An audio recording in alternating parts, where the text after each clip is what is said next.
स्मृति 12 नवंबर 1972 के अव्यक्त बाप दादा के हम बच्चों प्रति अनमोल महावाक्य। मुरली का सार अलौकिक कर्म करने की कला। बाबा ने कहा, अव्यक्त मूर्त अर्थात इस शरीर में पाठ बजाने वाले अति न्यारे और अति प्यारे की स्थिति में स्थित रहने के अनुभवी मूर्त बन गए हो।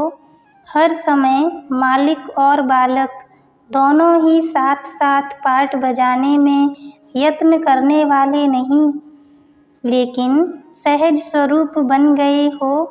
वह मालिक बनते हो तो बालकपन भूल जाता है, वह बालक बनते हो तो मालिकपन भूल जाता है। अभी अभी मालिक, अभी अभी बालक, अभी अभी कर्मयोगी, अभी अभी देह से भी परे, कर्म से भी परे, लगन में मगन रहने वाले योगी बन सकते हो। संकल्प और कर्म दोनों ही समान बने हैं। वह संकल्प और कर्म में अंतर है। संकल्प किया और प्रैक्टिकल रूप में आया, ऐसी प्रैक्टिस हुई है।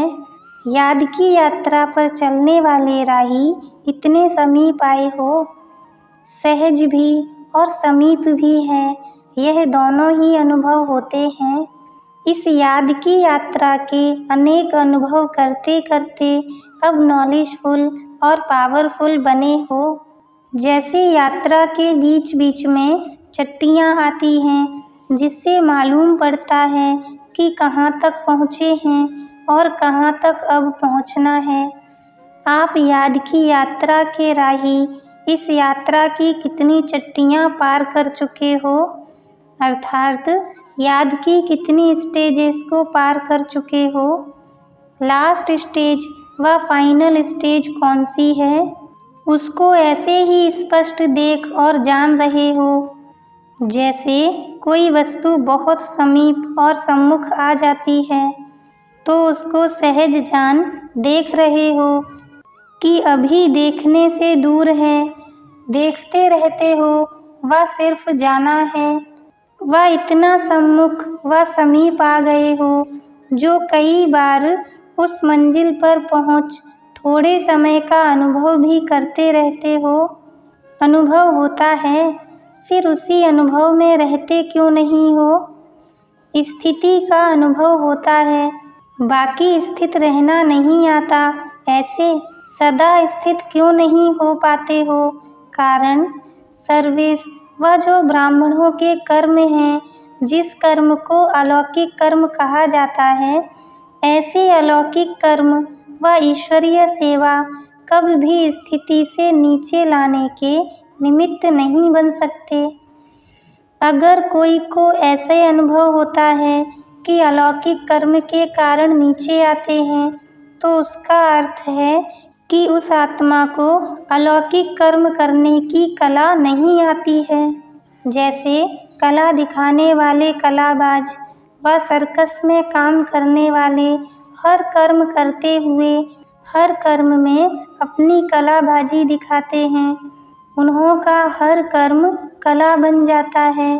तो क्या आप श्रेष्ठ आत्माएं, कर्मयोगी, निरंतर योगी, सहयोगी, राजयोगी हर कर्म को न्यारे और प्यारे रहने की कला में नहीं कर सकते?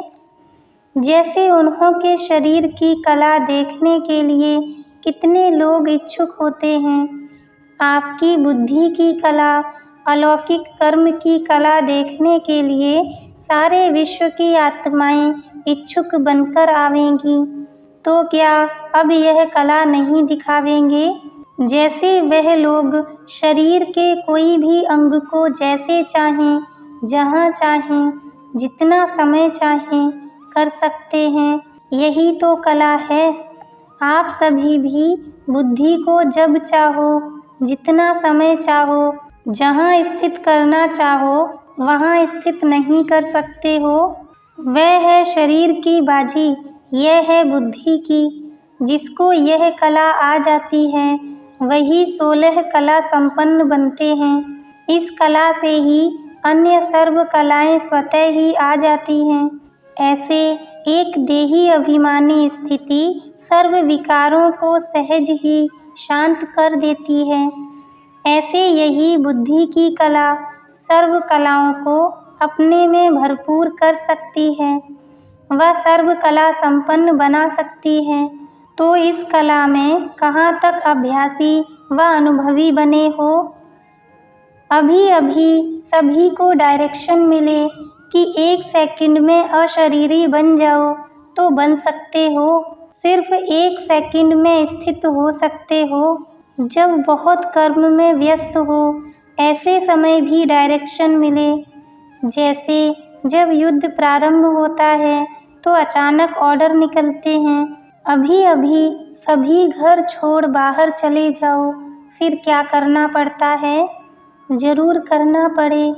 तो बाप दादा भी अचानक डायरेक्शन दें कि इस शरीर रूपी घर को छोड़, इस देह अभिमान की स्थिति को छोड़ देही अभिमानी बन जाओ, इस दुनिया से परे अपने स्वीट होम में चले जाओ तो कर सकेंगे। युद्ध स्थल में रुक तो नहीं जावेंगे, युद्ध करते करते ही समय तो नहीं बिता देंगे कि जावें न जावें, जाना ठीक होगा व नहीं, यह ले जावें व छोड़ जावें, इस सोच में समय गंवा देते हैं।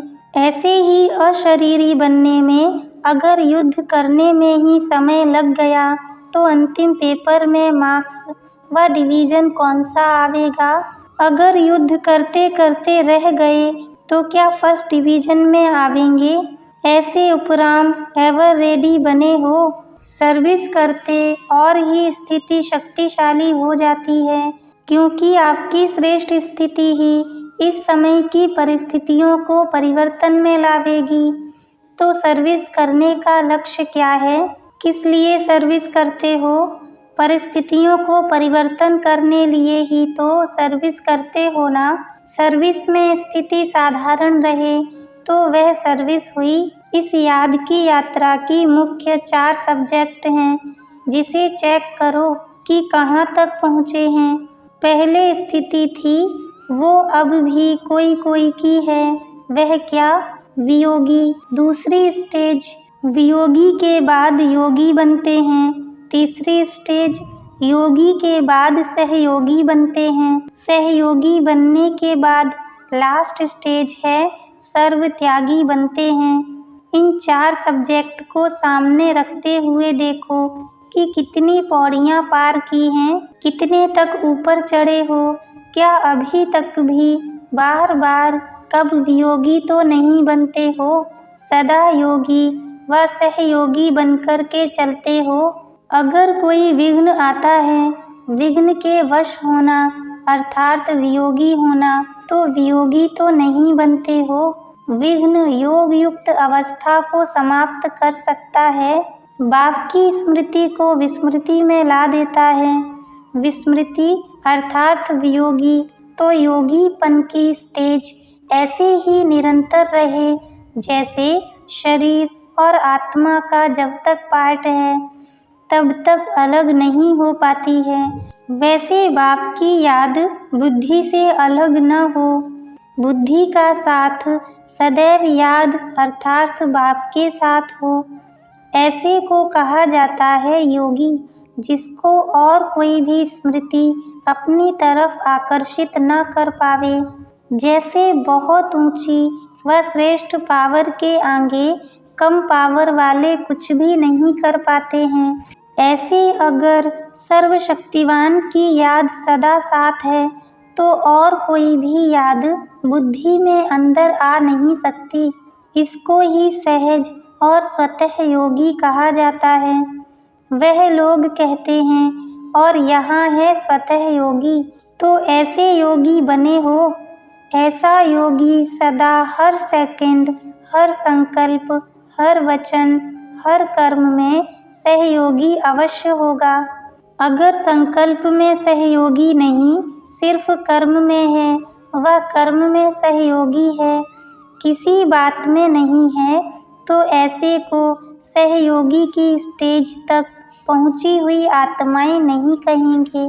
एक संकल्प भी सहयोग के बिना चलता है, इसको व्यर्थ कहेंगे। जो व्यर्थ गंवाने वाले होते हैं वह कब किसके सहयोगी नहीं बन सकते, स्वयं में शक्तिशाली नहीं बन सकते। ऐसे सर्वस्नेही, सहयोगी, सर्वंश त्यागी व सर्वत्यागी सहज ही बन जाते हैं। जबकि भक्ति में भी सिर्फ कोई ईश्वर के अर्थ दान करते हैं तो उन्हों को भी विनाशी राजपद की प्राप्ति होती है। तो सोचो, जो हर संकल्प और सेकंड ईश्वरीय सेवा के सहयोग में लगाते हैं उनकी कितनी श्रेष्ठ प्राप्ति होगी। ऐसे महादानी सर्वत्यागी सहज ही बन जाते हैं। ऐसे सर्वत्यागी वर्तमान और भविष्य में सर्वश्रेष्ठ शक्तिशाली बनते हैं। न सिर्फ भविष्य लेकिन वर्तमान समय भी ऐसे श्रेष्ठ भाग्यशाली आत्मा के भाग्य को देखते हुए, अनुभव करते हुए अन्य आत्माएं उनके भाग्य के गुण गाते हैं और अनेक आत्माओं को अपने श्रेष्ठ भाग्य के आधार से भाग्यशाली बनाने के निमित्त बनते हैं। तो देखो, इन 4 सब्जेक्ट से किस स्टेज तक पहुँचे हो व मंजिल के कितना समीप आए हो। अच्छा, ऐसे सहज और स्वतः योगी आत्माओं को बाप दादा का याद प्यार और नमस्ते। ओम शांति।